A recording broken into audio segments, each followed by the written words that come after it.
You're looking at a federal crime. This is one of the shots taken by Zach Roberts of the Palace Investigative Fund.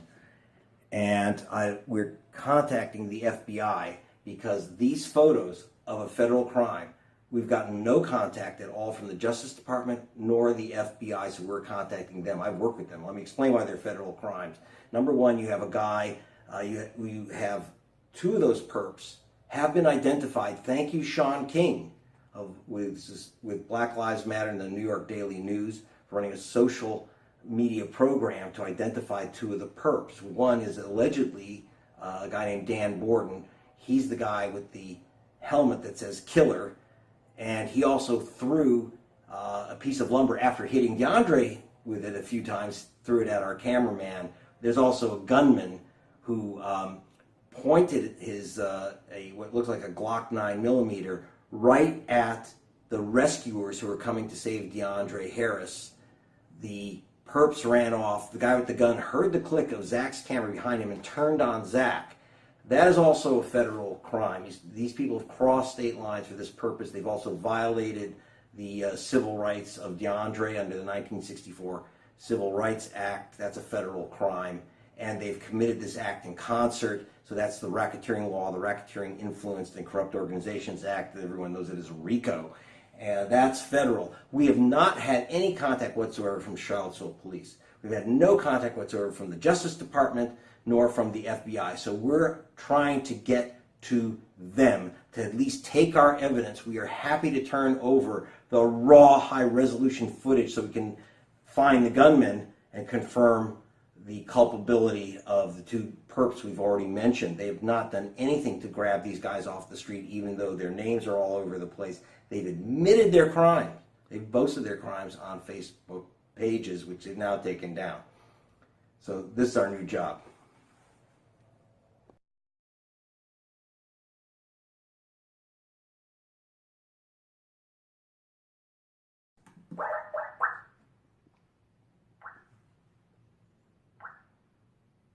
Investigations Major Case Contact Center. For English, press 1. Para español, oprima 2.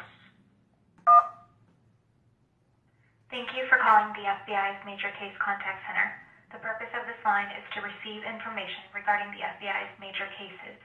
For other law enforcement matters, please contact your local law enforcement agency or hang up and dial 911.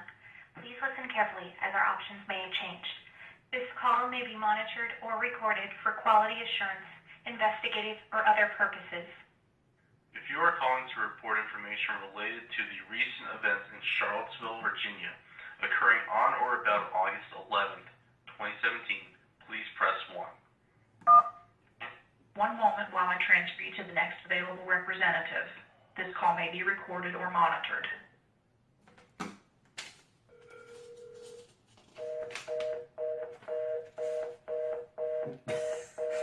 The FBI is too busy.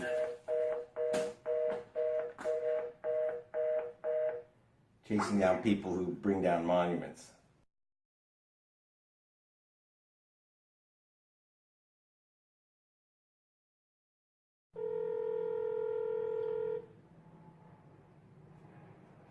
Phil Dessing. The number you dialed is not in service. That could be said for the whole FBI, I think. All right.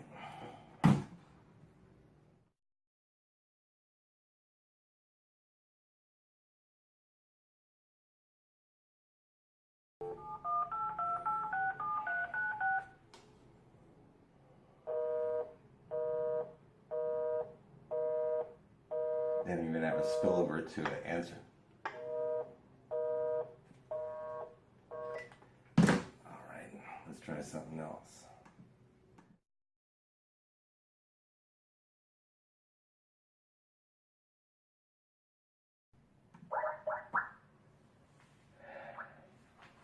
You have reached the Federal Bureau of Investigation's Major Case Contact Center. Thank For you. English, press 1. Para español, oprima 2. Uno. Thank you for calling the FBI's Major Case Contact Center. The purpose of this line is to receive information regarding the FBI's major cases. For other law enforcement matters, please contact your local law enforcement agency or hang up and dial 911. Please listen carefully as our options may have changed. This call may be monitored or recorded for quality assurance, investigative, or other purposes.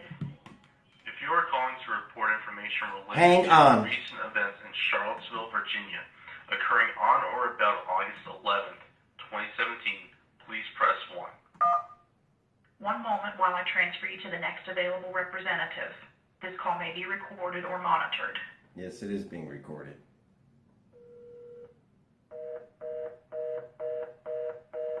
That's the FBI.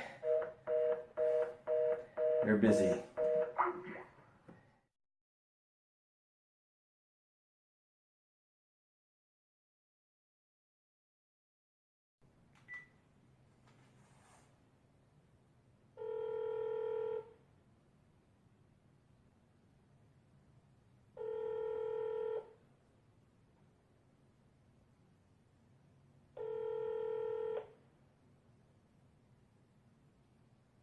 The FBI isn't home. Of course, it is lunch hour.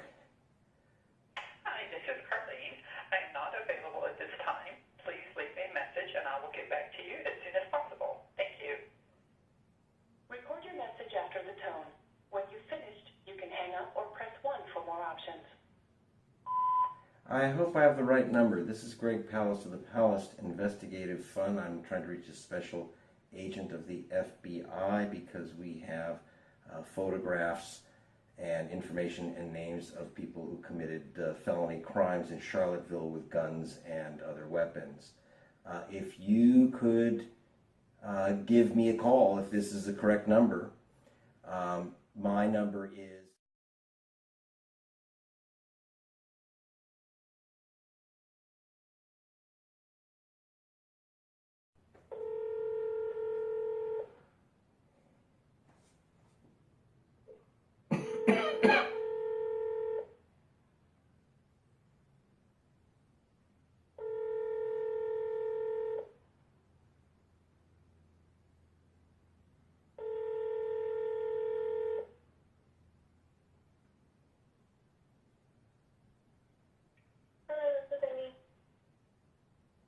Amy? Amy Choate? Hi, this is Greg Palast, the voice from your past. You worked with the FBI on the International Humanities Center case with Steve Sugarman. My goodness. Yes. Yeah. Okay.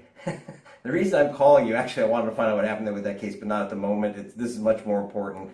I'm with the Palast Investigative Fund and Investigative Journalism Group. I write for Rolling Stone and others.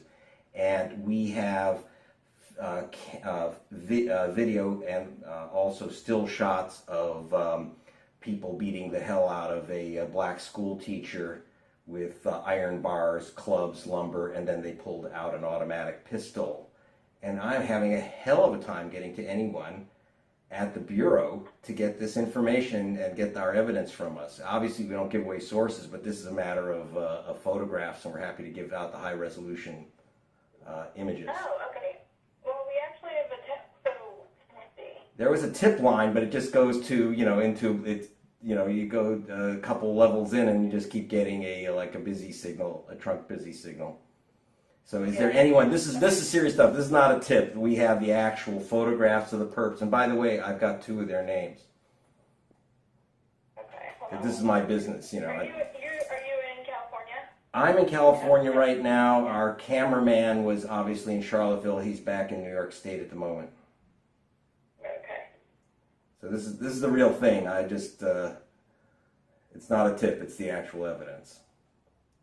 And it took place in Charlottesville? Yes, in fact, one of the photos on the front page of the New York Daily News, on the front page of papers all over the world. And I'm kind of surprised that no one's contacted us yet, but that's okay. I want to get someone who's handling this. So we have, again, photographs of 5 people beating and kicking a black school teacher.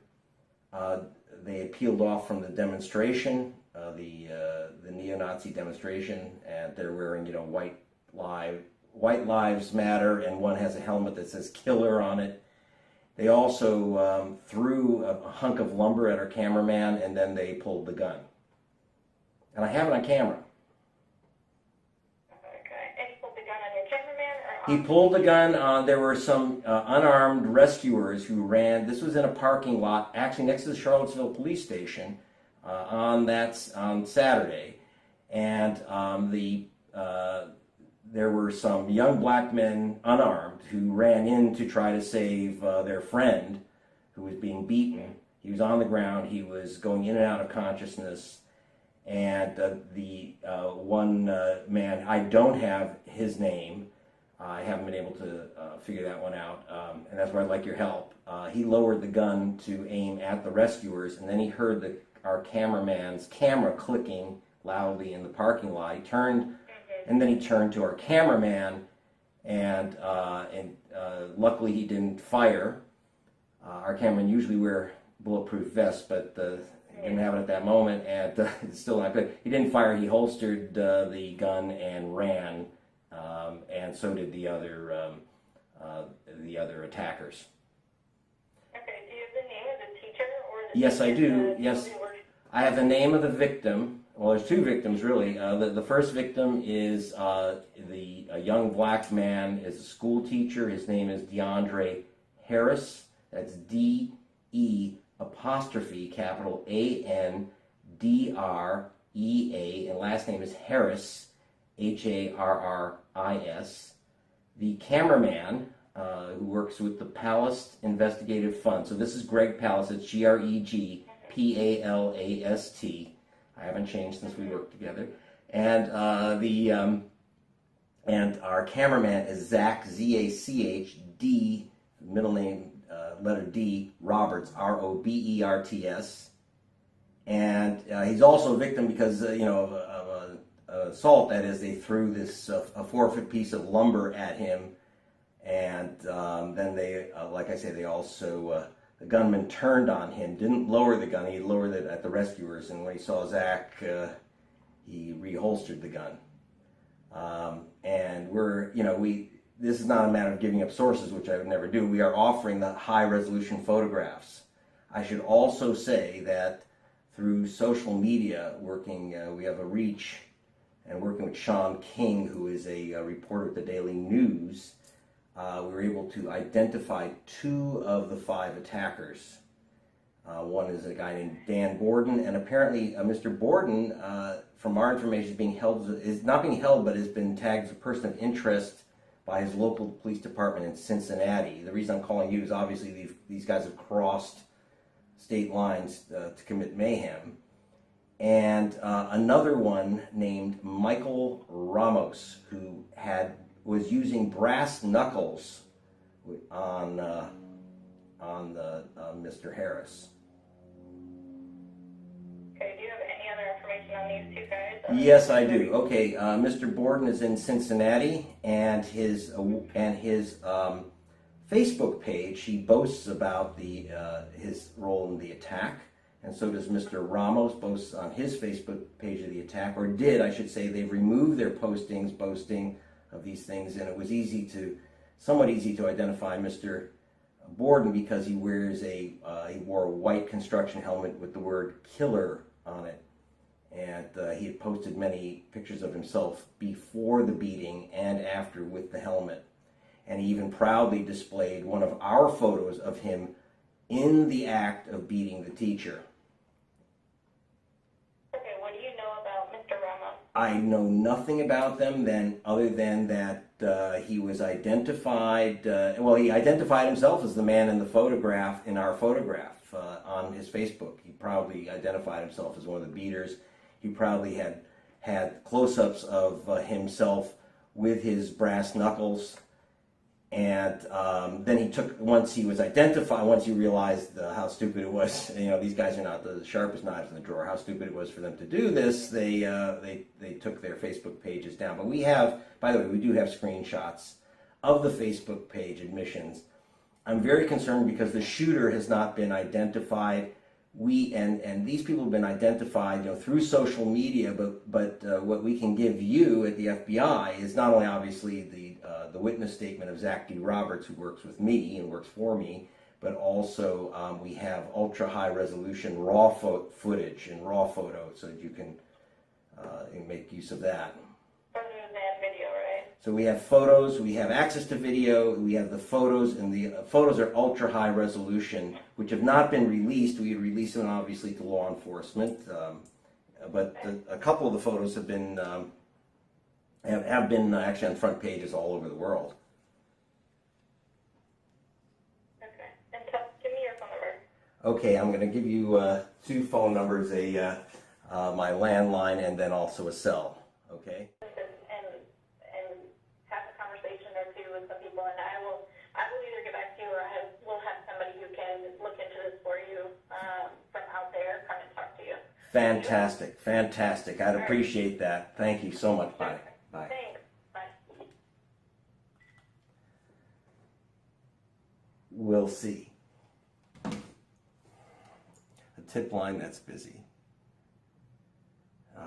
So that was the agent reached on her cell phone. I don't like to do that, but I had no choice.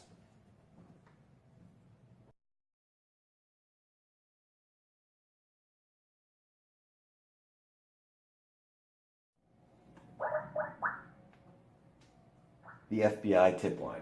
You have reached the Federal Bureau of Investigation's Major Case Contact Center. Free. Thank you for calling the FBI's Major Case Contact Center. The purpose of this line is to receive information regarding the FBI's major cases. For other law enforcement matters, please contact your local law enforcement agency or hang up and dial 911. Please listen carefully as our options may have changed. This call may be monitored or recorded for quality assurance, investigative, or other purposes. It is being recorded. If you are calling to report information related to the recent events in Charlottesville, Virginia, occurring on or about August 11th, 2017, please press 1. One moment while I transfer you to the next available representative. This call may be recorded or monitored.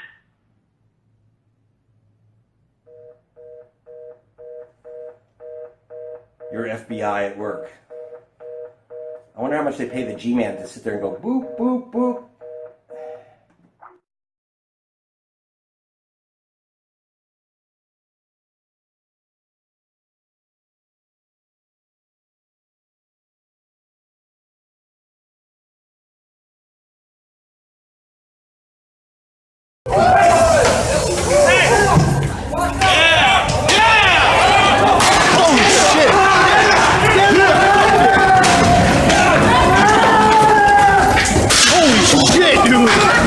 Holy fuck!